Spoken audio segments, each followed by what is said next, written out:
Thinking of starting a business in the UK?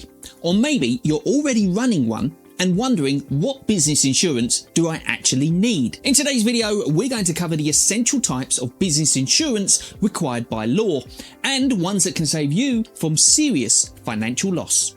We'll break down which insurances are legally required, how much cover you'll actually need depending on how and where you run your business, and how much it's likely to cost you in 2025, plus which policies to prioritise when you're starting out. Let's make sure your business is protected, compliant, and of course, future ready.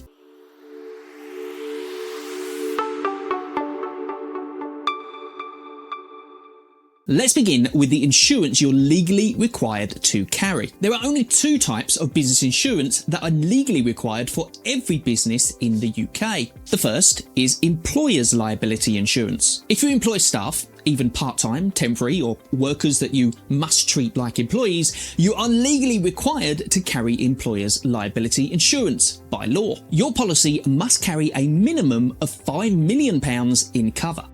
Now, if you fail to maintain the required cover, you can be fined up to £2,500 for each day that you're uninsured. Also, you may face a penalty, often up to £1,000, if you do not display or provide your EL insurance certificate when requested by inspectors. The second is business motor insurance. If you use a vehicle for work, deliveries, client visits, or moving stock, standard car insurance won't cover it. You'll need business use motor insurance to stay legal and protected. So, if you're a sole trader with no staff and don't use a vehicle for work, technically you might not need any of these insurances, but that's where the risk starts. Most business risks don't fall under legal obligations, but they can hurt your business just as much.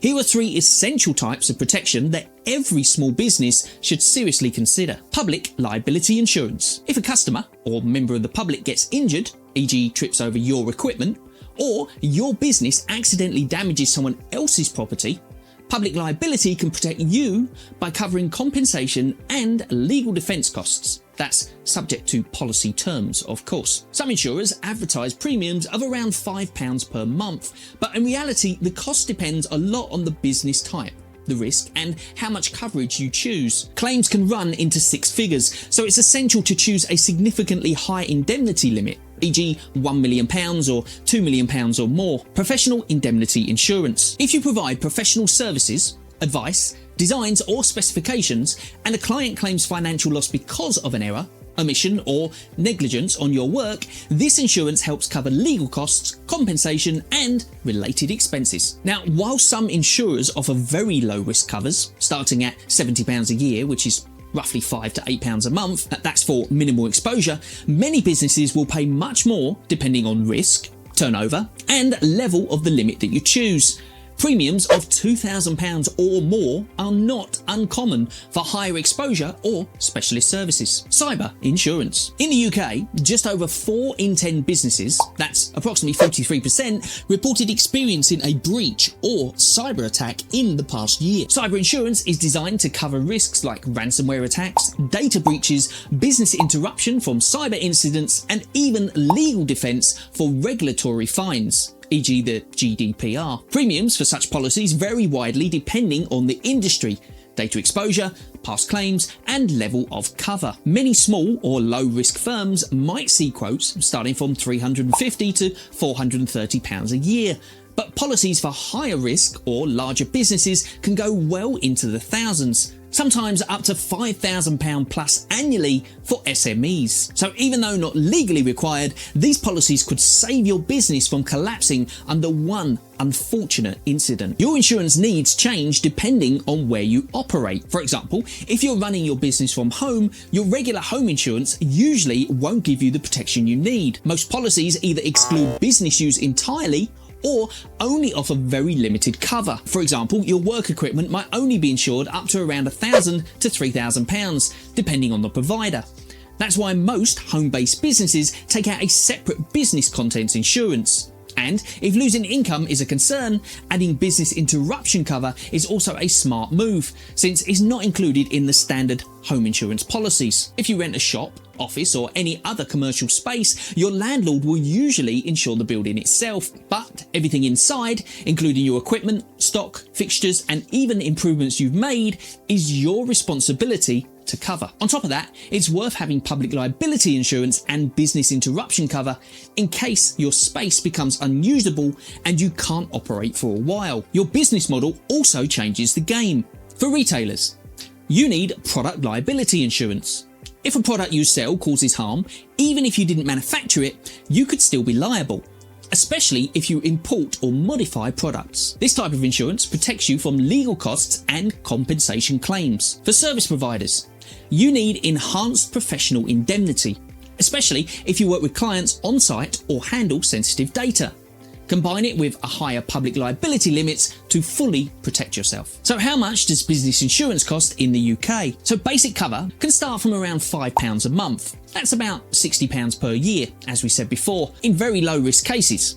For many small businesses, just public liability often costs in the region of £100 a year for £1 to £2 million cover. Comprehensive insurance packages for retailers, consultants, or businesses with higher risks might be a cost from £200 to £1,000 annually, and in some cases even more depending on your industry, scale, and risk profile. And here's the good news. All insurance premiums are tax deductible. So when you deduct the premium from your profits, the amount of tax you save depends on your marginal tax rate. For a basic rate taxpayer, a £500 premium might reduce tax by £100, while your higher rate taxpayer, the saving could be £200 plus, making the net cost of the premium, well, effectively lower. Business interruption insurance helps you when your operations are forced to stop. It covers lost revenue, ongoing expenses, temporary relocation costs. In fact, for digital businesses, cyber business interruption insurance is essential. It covers downtime caused by hacks, ransomware, or system failures, which standard policies just don't do. So most importantly, make sure your insurance includes both traditional and digital risks. If you're just starting out, the 3 policies to focus on first are public liability, usually the £2 to £5 million range, professional indemnity, which often sits between the £500,000 and £2 million, and cyber insurance, where a starting cover of £100,000 up to around £500,000 is a good base to start. You can always add more cover as your business grows. As your business develops, you'll need to add other types of protection. If you hire employees, you'll need employer's liability insurance. If you drive for work, make sure you've got business motor insurance. Selling products? Well, then you'll want product liability cover. And if you're renting a shop or office, contents and business interruption insurance will help you protect what's inside. At Your Company Formations, we work with trusted insurance partners to bring exclusive deals to our clients.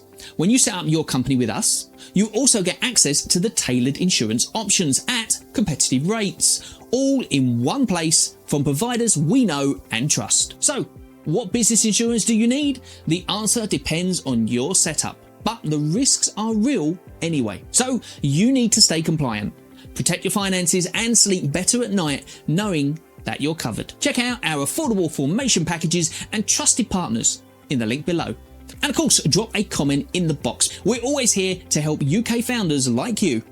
Thanks for watching, and we'll see you in the next one.